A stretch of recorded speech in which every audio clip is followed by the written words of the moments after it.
வணக்கம் friends, welcome to round about guides YouTube channel. எல்லாரும் எப்படி இருக்கீங்க? நல்லா இருக்கீங்களா? ஒவ்வொரு நாளும் ஒவ்வொரு கோயிலை பற்றி டீட்டெயிலாக இந்த சேனலில் பார்த்துட்டு வரோம் இல்லையா?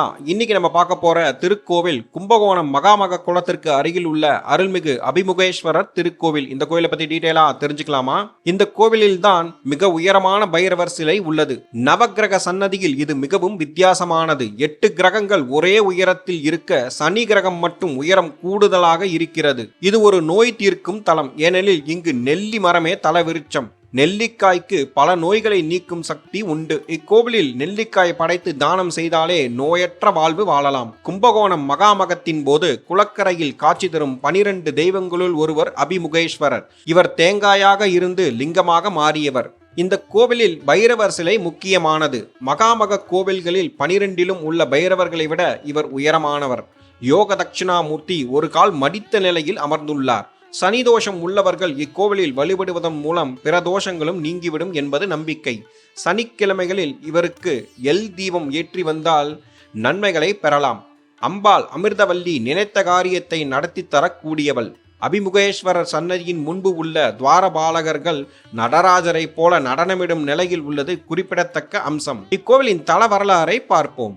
முன்னொரு காலத்தில் பிரளயம் ஏற்பட்ட போது பிரம்மன் மனம் வருந்தி பிரளயத்திற்கு பிறகு எனது படைப்புத் தொழிலை எங்கிருந்து செய்வது என சிவனிடம் கேட்டார்.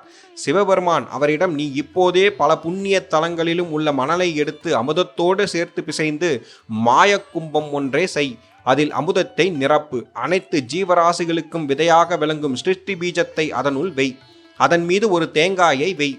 அதை மாவிலைகளால் அலங்கரி. கும்பத்தில் நூல் சுற்று. அது பிரளய வெள்ளத்தில் சாய்ந்து விடாத வகையில் ஒரு உரியில் வை. அந்த குடத்திற்கு வில்வத்தால் அர்ச்சனை செய். அந்த கும்பம் பிரளய வெள்ளத்தில் தெற்கு நோக்கி செல்லும் போது அப்போது அவ்விடத்திற்கு நான் வருவேன் என்றார். இதன்படி பிரளய காலத்தில் வெள்ளம் ஏற்பட்டது. கும்பம் மிதந்தது. கும்பத்தில் இருந்த அந்த தேங்காய் சிதறி விழுந்தது. அந்த தேங்காய் லிங்கமாக மாறியது. இவரே அபிமுகேஸ்வரர் ஆவார். அபிமுகம் என்றால் நேர்கொண்ட பார்வை என பொருள். கும்பகோணம் மகாமக குளத்தை பார்க்கும் வகையில் இவரது கோவில் குளக்கரையிலேயே அமைந்துள்ளது. இக்கோவிலின் மூலவர் அபிமுகேஸ்வரர். தாயார் அமிர்தவல்லி. தலவிருச்சம் நெல்லிமரம்.